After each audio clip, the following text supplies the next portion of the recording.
how that relates to leadership communication is it comes down to style. So if your style isn't recognizable, if it's not fitting within the comfort of the organization, then they're going to be less likely to really appreciate the value that you're bringing and provide you with the opportunities to ascend even further within the organization.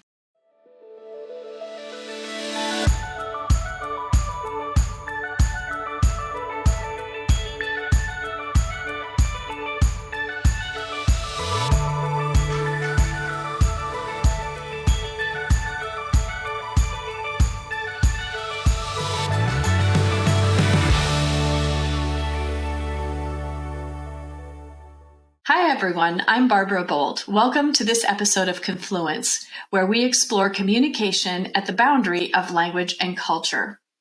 Today it's my pleasure to welcome my friend and fellow coach, Renée Walker, to the show. Renée, welcome. Thank you so much for having me. I'm delighted to join you and your audience today. Thanks so much. We're glad to have you. Renée is an award-winning brand marketing and communications executive. She honed her experience through executive positions with multimillion and billion-dollar brands in the private, public, and not-for-profit sectors. She launched Renée Walker Associates, a strategy, brand, and marketing communications agency in 2012. Renée is the author of Brand Power for Small Business Entrepreneurs.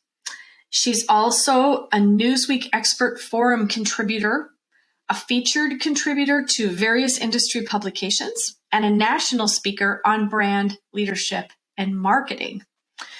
Renée and I served on a panel together last year for a networking group we're involved in, and she just blew me away with her in-depth knowledge of executive or leadership communication. I invited her here today to talk about the topic of how understanding an organization's culture impacts leadership communication. So without further ado, Renée, I will ask you the same question I ask all of my guests. Just tell us a little bit about yourself, your background, and how you came to do what you do today. Well, thank you so much, Barbara, for that very warm introduction. And honestly, I learned a lot from you on the panel as well. And I'm glad that we had an opportunity to do that. So a little about me, born and raised in the city of Detroit. I currently reside in West Bloomfield, Michigan in Oakland County, which is about 25 miles northwest of the city. I'm always going to be a Detroit girl at heart. I actually thought I was going to become a CPA, believe it or not. But I volunteered for a political campaign in my early 20s and was introduced to the war room and strategy and communications and absolutely loved it. So fast forward almost 30 years now or more, I had the great honor and privilege of working with amazing brands, learning the craft from the ground up.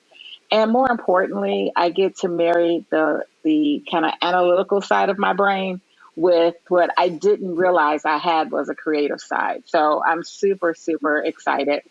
Yesterday actually marked the 10th anniversary of my agency, Renée Walker Associates. So I can't thank you so much. I cannot believe how fast it's gone by, but we're excited to continue pushing forward. So with that, the last thing I'll say is that communications for me is not just what I do, it's a passion. Organizations, leaders, when you have the ability to effectively, and what I like to say, strategically communicate, you have greater impact and ultimately the greatest opportunity to really empower those around you and help your organization succeed. I agree so much with what you just said. And as you know, my niche is working with people whose first language is in English. And one of the reasons I wanted to have this conversation is because communicating like a leader is different than other kinds of communication.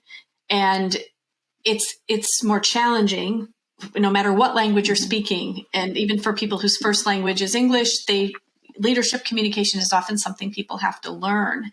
So I hope today we can shed light on some of the things that help people understand how this type of communication is different and special and why it's worth investing energy in learning how to do it well. Absolutely. I'm looking forward to it. Yeah. So the first question that you and I mapped out together is this whole idea of how organizational culture impacts leadership communication in a particular organization. So could you explain that for us? Absolutely. So every organization has values, processes, formal as well as informal. And what that really gets to the heart of is that the organization's culture is something that really guides all levels of decisions being made within the organization. So hiring, firing, promotion, opportunities, all of those things are a result of the organization's culture and frankly, how well you fit within it, right? So So it's sort of like the how, right? It's all of those things are the what's, but then it's the how it's done correct. that is influenced by culture. Correct. So when you go through hiring processes, particularly as you move up the ladder, a lot of the conversation is really about fit. Are you a fit for our organization? Are you a fit for our culture?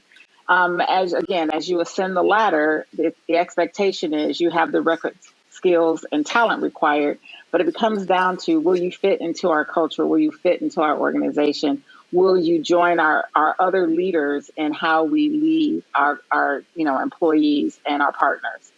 And so from that perspective, that's why culture is very important in understanding the culture, because each organization is unique. And like, if you want to really be able to impact and deliver really outstanding results, you really have to sort of navigate the organization's culture. Oftentimes folks show up and believe, hey, I'm doing a really solid job. I'm like delivering some great results, but they're not recognized, or they might feel still that they're not part of the club, right? And so, go ahead. Well, I just wondered, so that means they're not speaking the right language for that particular business culture. Right. They're not reflecting the culture in a way that's being recognized. And so you want to pay attention to how decisions get made, as an example. Is it really the formal process that every organization has, or is there really an informal process that influences which of those two processes will be followed when decisions need to be made? Almost every organization now has a list of values and a mission statement and whatnot, and those are great.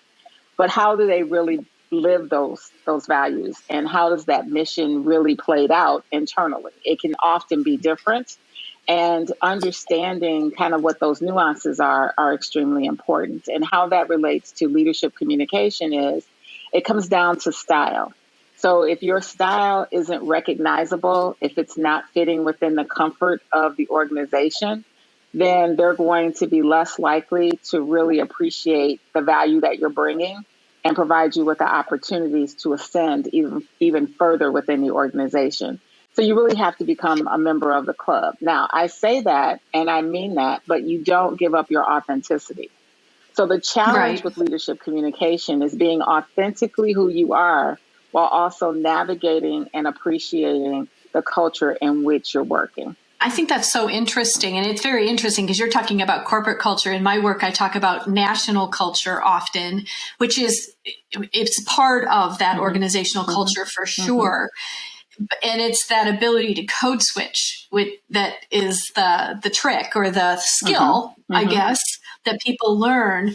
But I'm curious about so what is it that leaders or people who want to be leaders in the organization need to tune into? You've said that a lot of this is quite nuanced.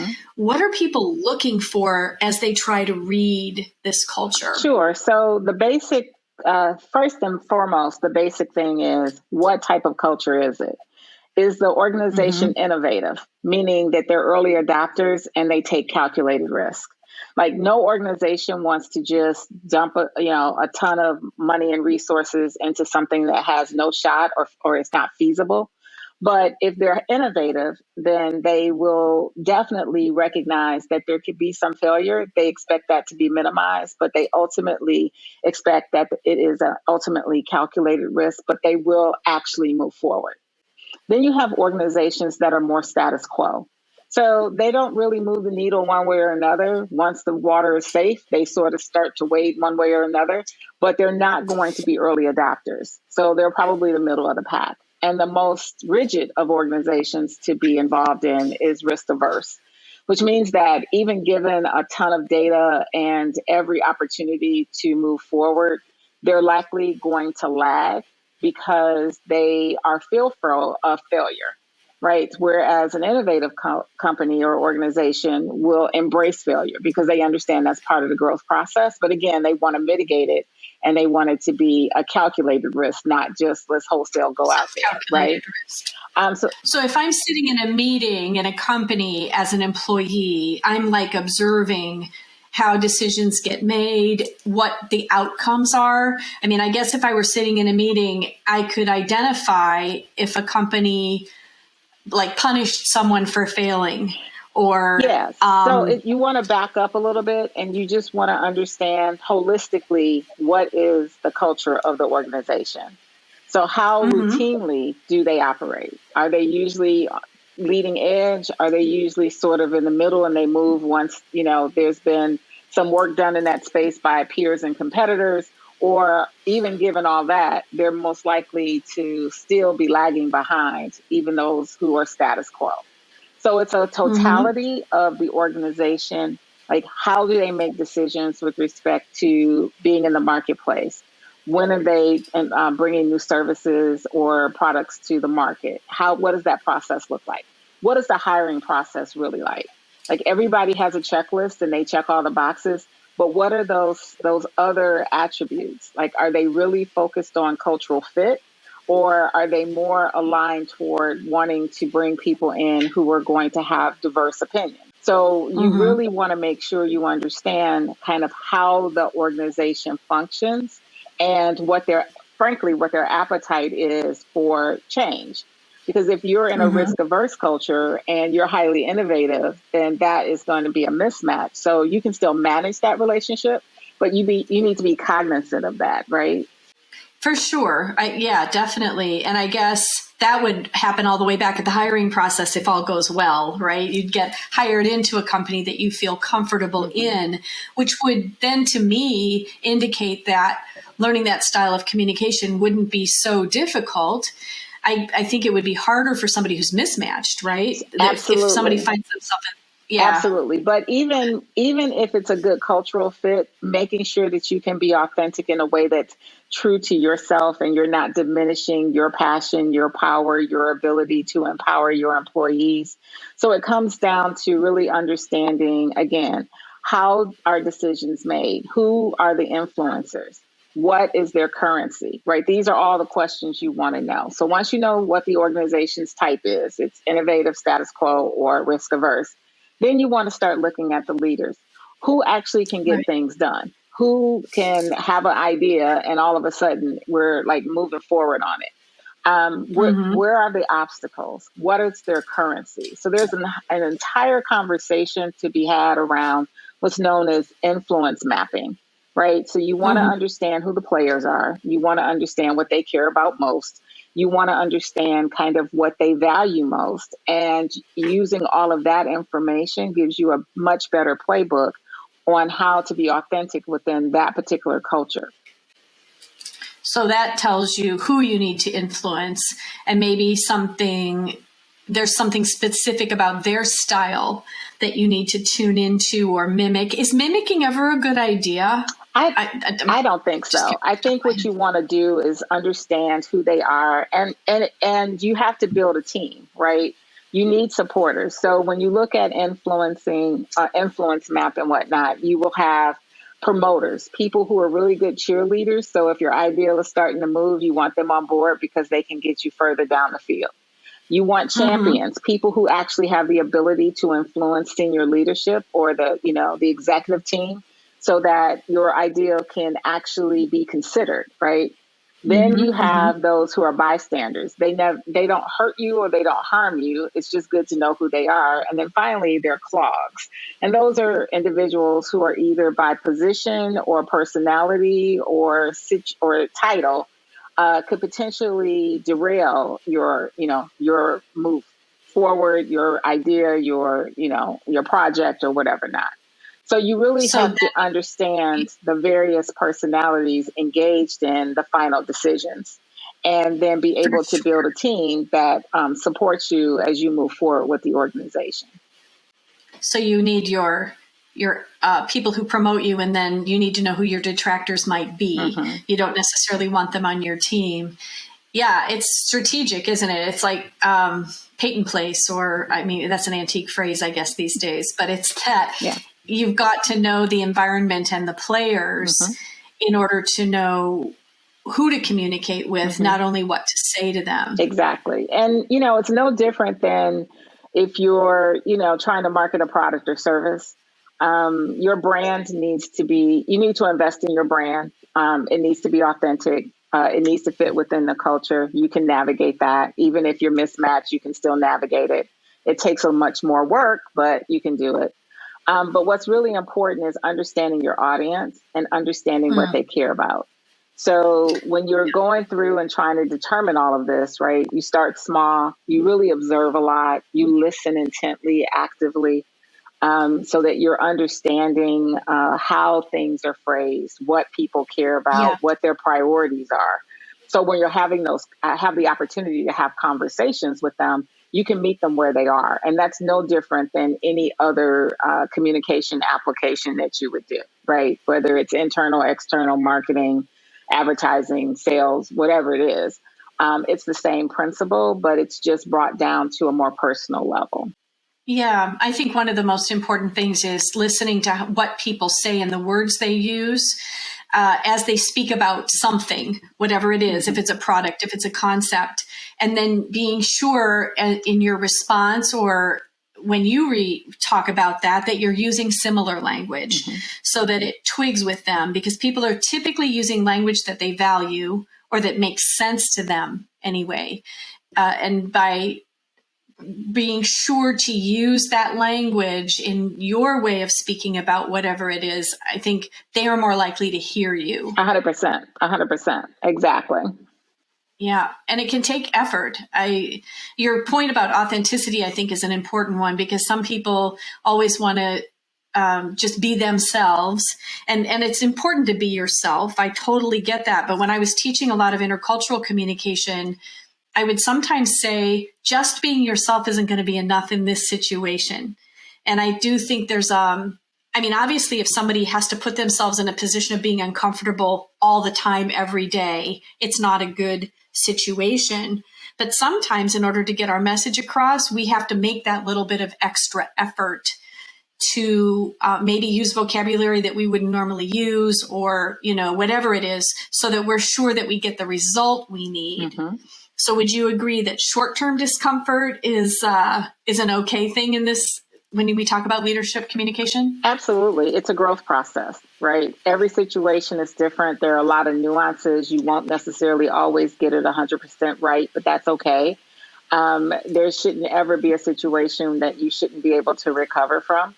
You just want to make sure that you're really honing in on the things that are important and understand who the key players are. Look, at the end of the day, organizational culture is about the people, right? It's not about the processes. It's not about the technology. It's about the people. And so when you can recognize that and hone in on that, you have a much better opportunity to really focus in on what's important and cut all the noise out, because there's a lot of noise in this process. Companies will suggest this, this is our culture, and it really isn't, right? If you actually were to work there, you know that that's not it. So they sometimes struggle with their own authenticity. So that's one of the reasons you shouldn't mimic. One, people don't appreciate it. You lose all credibility. It damages your reputation, and it frankly unnecessarily places obstacles in your way of empowering and building your team and those allies that you need throughout the organization. My first manager actually in the 80s was a woman who had worked her way up through corporate when women in, director level positions or just beyond were very difficult. Like that was difficult to achieve back then. And her method of doing that was essentially to mimic the men. Right. So there was a barbershop. We were at the world headquarters. There was a barbershop located on the first floor. And that's where she got her haircut. Right. She's one of the guys. right? Wow. Oh, right. 100%. That's amazing. And as a result of that, while she was able to continue to move up the ladder, she ultimately got stuck at director, Mm, because it just didn't work well. She wasn't seen in the proper light, right? I And see. so that's why mimicking doesn't work. When I say understand and navigate the culture, it is that understand the culture and figure out how to navigate it authentically for you, and to also be able to build those relationships that you need. And that's where the communication comes in. Sometimes, to your point, you have to adjust your leadership or your communication style. It's, you want to make sure that you're seen as a part of the club, like they see Right. you as an ally, that they see you as part of the group, part of the team. Right. Oftentimes what you'll hear is, oh, well, you're really not part of the team or whatever, right? That's why sometimes leadership communications is as much about how you speak as how you Hmm. show up and how you carry yourself. So New York University in 2011 did a study where they looked at what happens when we see one another. And what they determined is that we make 11 major decisions about each other in the first 7 seconds. Now, this is before you've opened your mouth and said hello or greeted the room. It's before you've taken a seat at the table or whatever not. And so, what I always tell my clients is control the first 7 seconds, Oh, yeah, because definitely. that's the narrative by which, and the filter by which everybody is going to hear whatever your contribution is. So they're deciding, for example, are you approachable? Are you intelligent? Are you respectable? Are you credible? I mean, these are pretty fundamental things we do to one another as humans. And if you don't understand and control that first 7 seconds, you're missing an opportunity to also frame the filter by which they're going to hear your comments throughout the conversation.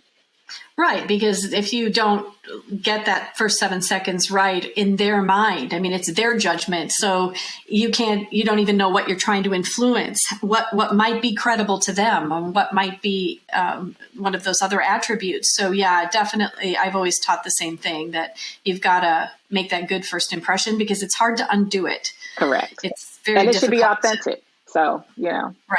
Yeah, it definitely should be authentic. Can you share just a few tips that might help our audience to enhance their leadership communication skills, or some kind of concrete stuff that you could share?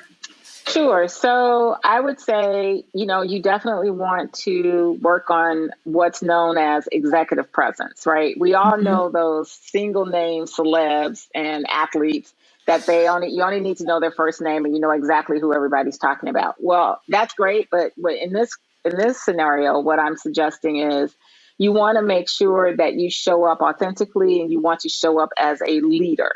And Mhm. so that means that attire is important. Your ability to speak truth to power is important. Your ability to empower your teams. So oftentimes, I think leaders fail the majority of the time on communication because they're talking at people, not with people, and not to people, and not empowering their teams. If you take Mhm. care of your team, they'll take care of you. And if you uplift your team from, just being authentic and engaged and empowering them, then that will uplift all of the opportunity for results, and it will put you in a much better position in terms of how your leadership style is interpreted throughout the organization. The final Mhm. thing to remember is you want to absolutely be mindful of what you're bringing into any conversation in any room, and you want to control that. So again, it Mhm. goes back to, yes, control the first 7 seconds, but whatever that brand is that you have and that you've built, you want to make sure that you continuously live up to it. So that's email communication. It's how you speak to your team. It's how you de-escalate conflict. It's how you manage your team. So leadership communication is more than simply sending out a memo or having a single one-on-one conversation. It's the totality of all that you do that defines who you are as a leader. And I'll tell you, Barbara, most executives, as they are, moving up and ascending the ladder and whatnot, don't really focus on their executive brand, which is Mm. what I'm talking about. So, Mm-hmm. you have to represent that part of your brand as much as you represent your personal brand. Sort of like in every moment, you have to be cognizant. I mean, as a business owner, we talk about being on message, right? And it's that really. Yes. And I think it sounds kind of terrible to say, but not letting your guard down, because you never know who's listening and you never know who's watching and who might be that person who passes something on to another person that they witness or they hear. And I do think people take that for granted. It's not, it seems like, 24/7 on is another phrase that we use. And when you're at work, I think to some degree, especially if you have leadership ambitions, you have to operate in that way. You're on while you're in that environment. And yeah, absolutely. A college women's basketball coach once shared with me that she had an opportunity to promote somebody within the team because there was someone who had moved on to another position at another university, had been promoted and whatnot. And as she looked around, what she realized was the person that she ultimately selected just got it done. Like they were, definitely engaged. They just were doing what was necessary to improve the team, to make sure their part was being handled so that the entire team could be successful. And another young lady came to her and asked why she did not receive the opportunity. And she told her, because you don't show up, right? You're not contributing to the team. You just have it's a job. You're checking a box. right. Right. She observed her without her knowledge. She just simply went about her day, and she kept noticing things that weren't necessarily bad, but she wasn't giving it her all. She wasn't Right. putting in 100% effort. And as a result of that, she did coach her, and ultimately she was promoted into another role. But, that's just the lesson learned. People are always watching you, particularly when you're a leader. And Right. that's just part of the responsibility and the opportunity, right? And the higher you go up, the more eyes that are on you. So you shouldn't shy away from leadership. You should develop your communication skills, nonverbal, verbal, your attire, all of it. But just recognize that it's honestly a privilege as you move up to be able to inspire and hopefully empower so many people within the organization. Yeah, I would definitely say that's a privilege. I think power can be interpreted in different ways, but and people I think tend maybe to think about the money. However, when you think about the influence that you gain as you go up the ladder, that to me, that would be where it's at. That would be the more 100%. exciting. And for women, it's even more important that we are intentional and purposeful in how we show up. Yeah, that intentionality word. I love that word. I use it all the time in my work. It's that acting like you mean it, no matter what it is that you're doing. Is there anything else you'd like to share as a parting shot, or is that kind of it for tips? I would just sum it up by saying, be who you are, be authentic to who you are, understand how to navigate the organization based on its culture. Definitely figure out who are the promoters, the champions, the bystanders, and the clogs. That intel is very, very crucial to being able to kind of map out like how you can more engage and be accepted within the organization. And then recognize culture comes down to the people. And so I'm an introvert, and most people don't believe that, but it's true. And all that really means is that how I recharge is with quiet, where extroverts are people who really enjoy people. So if like through the pandemic and the lockdowns and the remote work and all of that, extroverts have had a really challenging time because they haven't had access to the same level of people that they normally enjoy. But for an introvert, it was nothing new for us, right? So it was fun. and so what I would say is just recognize that those labels, you should know yourself, you should know what you're bringing into the environment, but you should not allow any of it to stop you from excelling. Yeah, I would agree totally. Especially, introverts can turn it on when they need to. And then, as you know, because you are one, recuperate. They have to recuperate their energy. But yeah, absolutely. Well, I really appreciate these insights, Renee, and I'm sure our audience will as well. Thank you very much for joining. How can people get a hold of you? Why don't you share your contact information? Sure. My website is ReneeWalkerAssociates.com, and my phone number is 248-671-3872. And Barbara, thank you so much for having me. I've really appreciated the conversation today, and I hope your audience can gain some insights that are helpful and valuable as they continue to move forward in their leadership journey.